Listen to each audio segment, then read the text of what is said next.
The YM bounced off the lows at a pace that was very similar to the previous selling. Hopefully you recall from our prior section on pace that when this happens and you have a comparable bounce as compared to prior wave of selling, then it's most likely that the security is going to fall into some sort of a trading range. This range held into the early afternoon. Notice that the 11 o'clock to 11:15 reversal period wasn't nearly as perfect as the other ones earlier on in the day. It held this general zone, however, and began to pull back into 12 o'clock. Now the 12 o'clock reversal period, on the other hand, held perfectly, and the pace or the momentum began to pick up going into the early afternoon. It stalled very briefly at about 12:30 Eastern, forming a little bit of a continuation pattern at that time, and then continued into 1300 or 1 o'clock Eastern.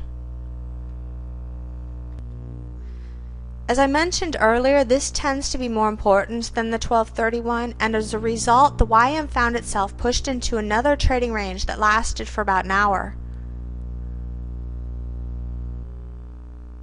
Within the range itself, the 1330 Eastern correction period held as the first low,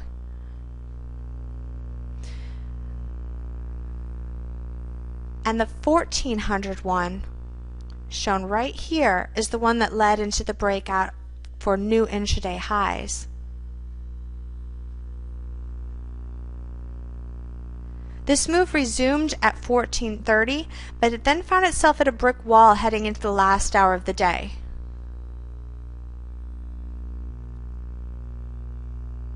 The 1500 correction period can get off to a little bit of a late start, so it's not really uncommon to see it begin at about 5 to 7 minutes past the hour. And that was the case in this day as well. Notice that the selling continued into the close, and there wasn't really much reaction at all to 1530.